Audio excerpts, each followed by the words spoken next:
और चलिए Iran Israel युद्ध से जुड़ी तमाम बड़ी अपडेट आपको बता देते हैं।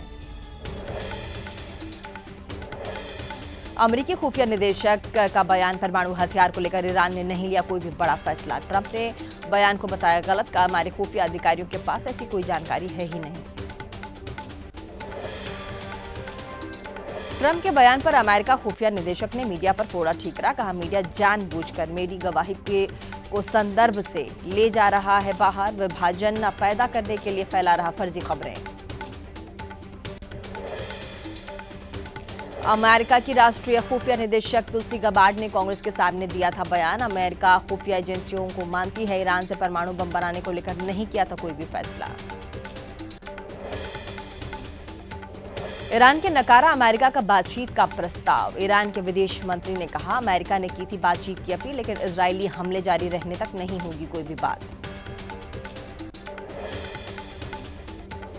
ईरान ने कहा अमेरिका बातचीत के लिए गंभीर है तो वहीं इजराइल को हमले से रोके। ट्रंप ने कहा अगर कोई जीत रहा है तो उसे रोकना मुश्किल है, हारने वाले से भी की जा सकती है अपील। जिनेवा में यूरोप ईरान के बीच 4 घंटे बातचीत चली, बेनतीजा रही। वहीं ईरान के विदेश मंत्री ने कहा फिर बातचीत के लिए तैयार, लेकिन सम्मानजनक तरीके से गंभीरता पूर्वक ये बातचीत होनी चाहिए। ईरान से बातचीत को लेकर यूरोप से कोई भी मदद मिलने से ट्रंप का इनकार, कहा ईरान यूरोप से नहीं करना चाहता है बात, यूरोप इस मामले में कोई मदद नहीं कर सकता। रूस ने इजराइल और ईरान को भेजा शांति प्रस्ताव। पुतिन ने कहा दोनों पक्ष प्रस्ताव पर कर रहे चर्चा। नेतन्याहू ने दिया ईरान में मौजूद रूसी नागरिकों की सुरक्षा का भरोसा। रूस ने ईरान के परमाणु कार्यक्रम का समर्थन किया। रूस के राष्ट्रपति ने कहा पीसफुल न्यूक्लियर एनर्जी हासिल करना ईरान का अधिकार है। पुतिन का अपने नजदीकी सहयोगी ईरान के साथ नहीं देने के आरोपों से इनकार, कहा ईरान इजराइल से रूस के अच्छे रिश्ते। इजराइल तकरीबन 2 लाख रूसी नागरिकों का घर है।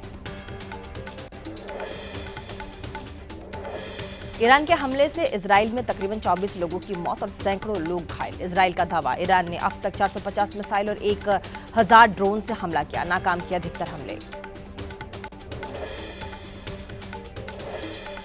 इजराइल के हाइफा शहर को ईरान ने मिसाइल से निशाना बनाया। इजरायली बंदरगाह शहर के आसमान में उठता दिखा धुएं का गुबार।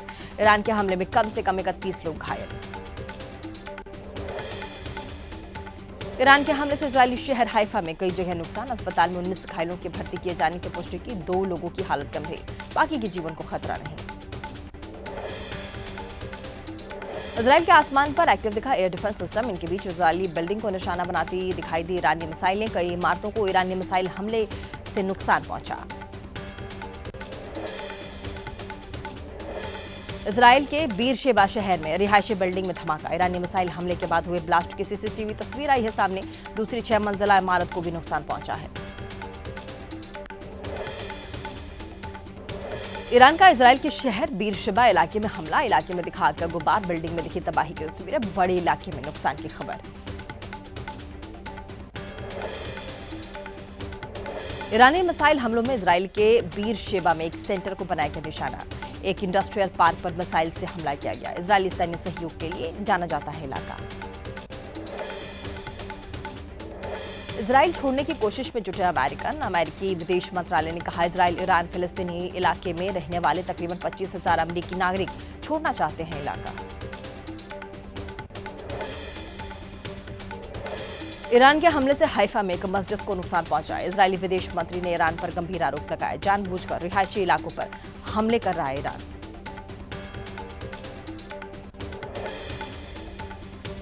इजराइल के हमले से ईरान में 263 नागरिकों समेत 657 लोगों की मौत की खबर है। ईरान में करीब 2600 लोग घायल हुए। इजराइल का दावा केवल सैन्य ठिकानों पर कर रहा हमला। ईरान के विदेश मंत्रालय ने कहा इजरायली रिहायशी इलाके सार्वजनिक इमारतों पर कर रहा है हमला। वहीं अस्पतालों और स्वास्थ्य केंद्रों पर भी इजराइल अटैक कर रहा है। इजराइल का ईरान के रश्त इलाके में हमला। स्थानीय अधिकारियों ने कहा ऑक्सीजन टैंक बनने वाली जगह को इजराइल ने निशाना बनाया है। अस्पताल के मरीजों के लिए बनते थे ऑक्सीजन टैंक। टर्की में आज इस्लामिक सहयोग संगठन के विदेश मंत्रियों की बैठक होगी। ईरान के विदेश मंत्री बैठक में हिस्सा लेंगे। सऊदी अरब ने भी इजरायल हमले की निंदा की है।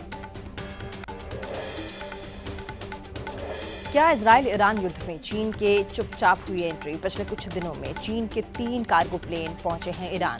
शंघाई लग्जमबर्ग ये रूट था, वहीं मिड एयर बंद कर दिया गया था जिसका सिग्नल मिला।